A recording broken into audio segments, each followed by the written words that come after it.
as a young dashing parliamentarian, I had a discussion with now director, maybe, and clerk at the desk. We had come here, had just come as a young member of parliament, and he had just been employed here. In fact, I can confirm that he did not have even a beard when he was here. And he was telling me about the success of the cooperative movement back in Central Province. And having been a son of Western, because he went to school at Mukumu High School, and his uncle had a good business in Kakamega town, we were friends. So I went back, and the first thing I did, I wanted to learn from Central. And Mr. Speaker, I went to the Boda Boda. And in 2003, Boda Boda was not a motorbike. In 2003, Mr. Speaker, Boda Boda were bicycles. So I took 100,000 shillings and put in the Ikolomani bicycle Boda Boda.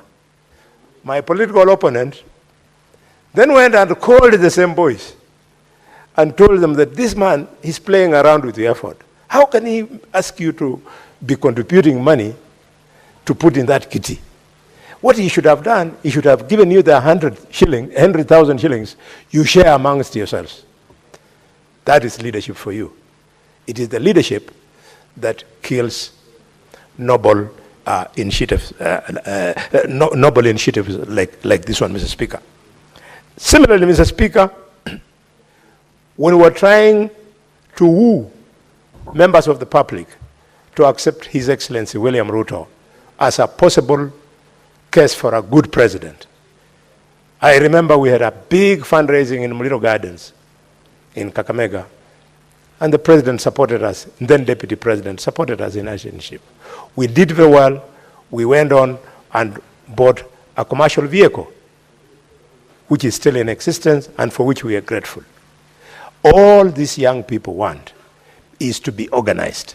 And it is today a big pleasure, Mr. Speaker, that we are creating the office of the Commissioner of Cooperatives. Since cooperatives are principally at the county level, it's good that we have accepted that this office should only be at Nairobi, but appreciating the fact that they are the counties that are going to be in control of these cooperatives, and therefore the creation of the county directors. I'm glad, Mr. Speaker, in this bill, there's been an attempt to recognize the fact that if we don't coordinate the activities at the national with the activities at the county levels, we'll fall on our face flat. And therefore, this intergovernmental structure, which has been put in this bill, leader of the majority, is a very good thing. But when I look at the membership of that structure, leader of the majority, it begs for an amendment. The commissioner, a member, that's okay. The directors in the 47 counties, that's okay. But when it comes to a person appointed by the governor, I want to request and persuade you, we shouldn't give the governor that kind of latitude. He has sufficient latitude to appoint many other people. Let this be an institutional self-sustaining process so that since the County Public Service Board, the County Public Service Board, Mr. Speaker, will be having a say in the appointment of the county director of cooperatives. Instead of the governor appointing some other stranger, probably a relative, probably a girlfriend, the way they normally do, Mr. Speaker, allow the chairman of the County Public Service Board to be the one to sit on this intergovernmental body, so that it is automatic, so that the chairman of the board is independent when he's there, rather than when you have picked a character who has come there at the pleasure of the governor of the respective county. Mr. Speaker, this is the amendment I propose in clause 16 that says there shall be a commissioner, shall be the commissioner with the chairperson of this committee, 47 county directors of cooperatives, the chief executive officer of the authority, and an officer appointed by the Council of Governors. No. County chairs of county public service board.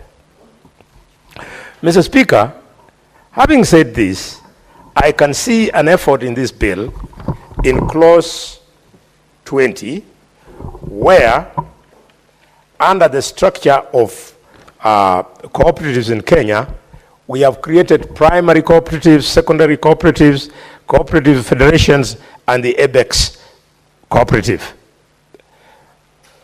Mr. Speaker, this is a very visionary classification.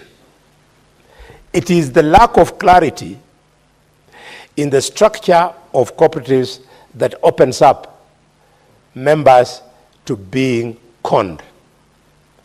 That, for example, in the primary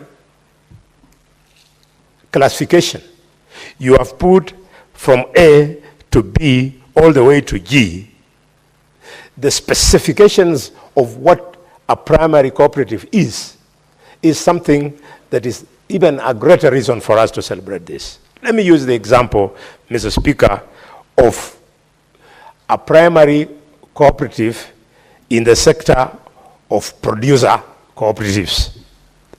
This shall be a cooperative registered under this Act with the objects of production, processing, marketing, and marketing of members' produce. This is useful so that people in the production industry do not end up getting confused, for example, with their monies being heaped together with people from, say, the cooperative sector. I say this with a degree of nostalgia because I remember when I was a little boy of 10 years, our then Member of Parliament had this vision. So he created a Kolomani Cooperative Society at the same time that Kitunguri Cooperative Society was created when I was a 10-year-old schoolboy.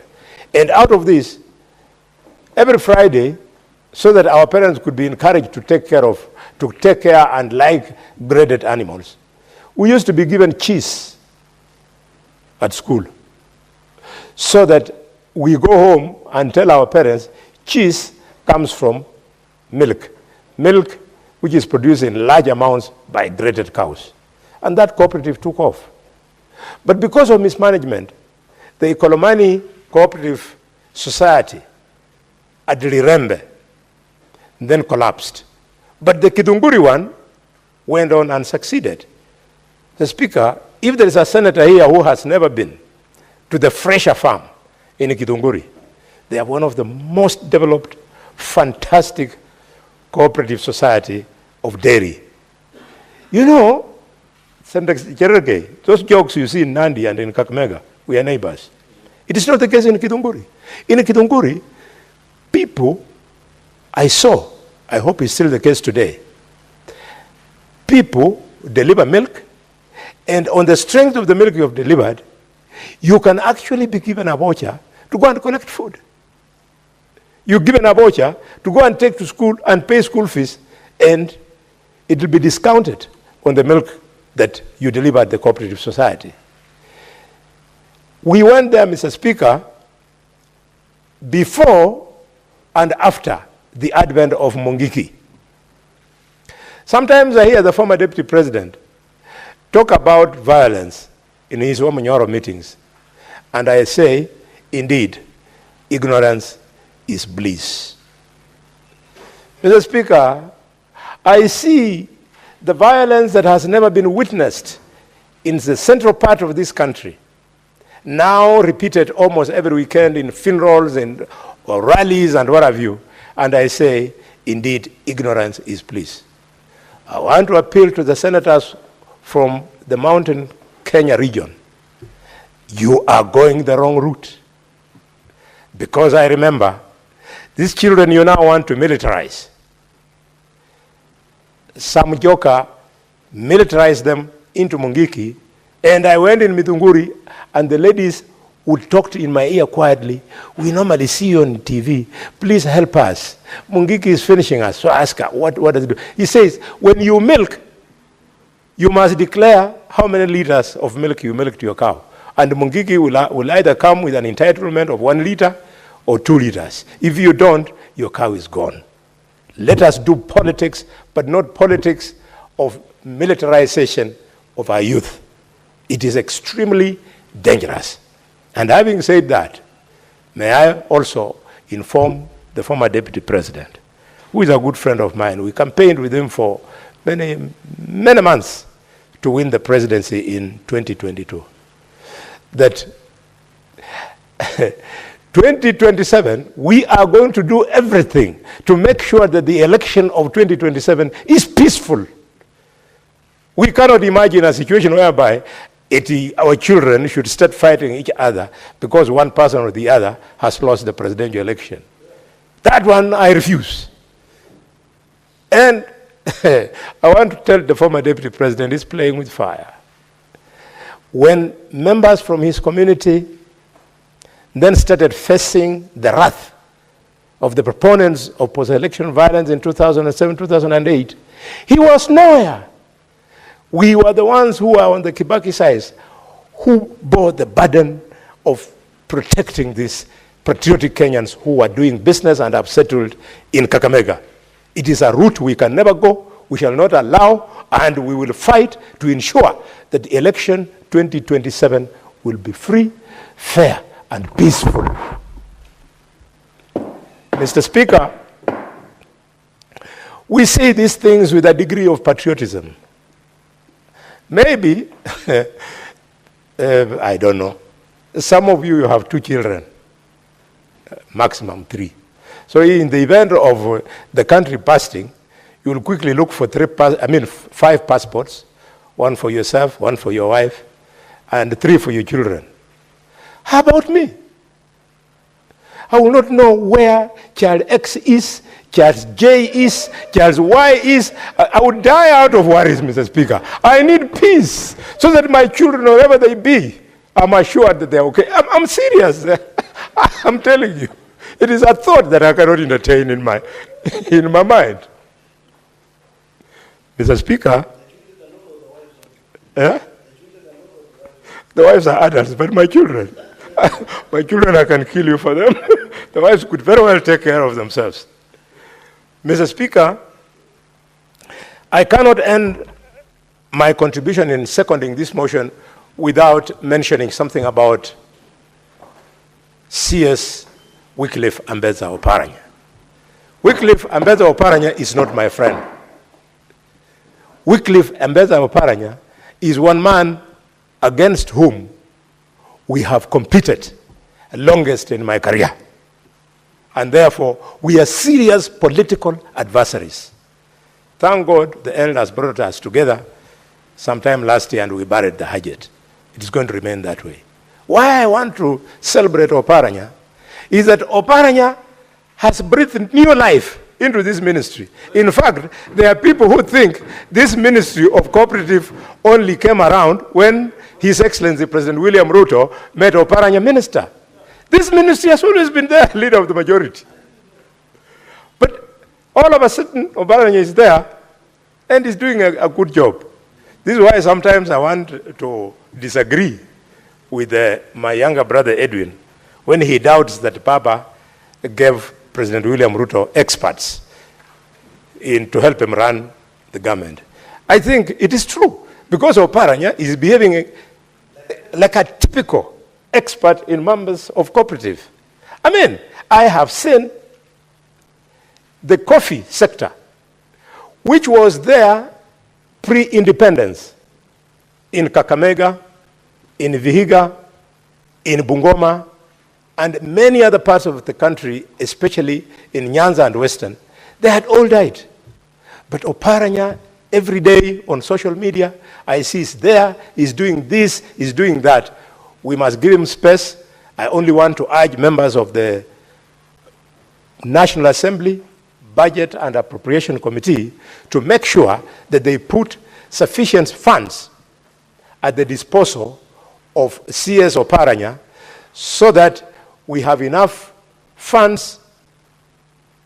I appreciate the fact that there is something they call the cherry fund, but we should have enough funds to make sure that farmers who want now to rejuvenate, to reinvigorate these factories of coffee can now be able to get good settlings. And I would like to urge members of the farming community, especially those interested in coffee in Kakamega, not to be in a hurry just because of the hype which I can see going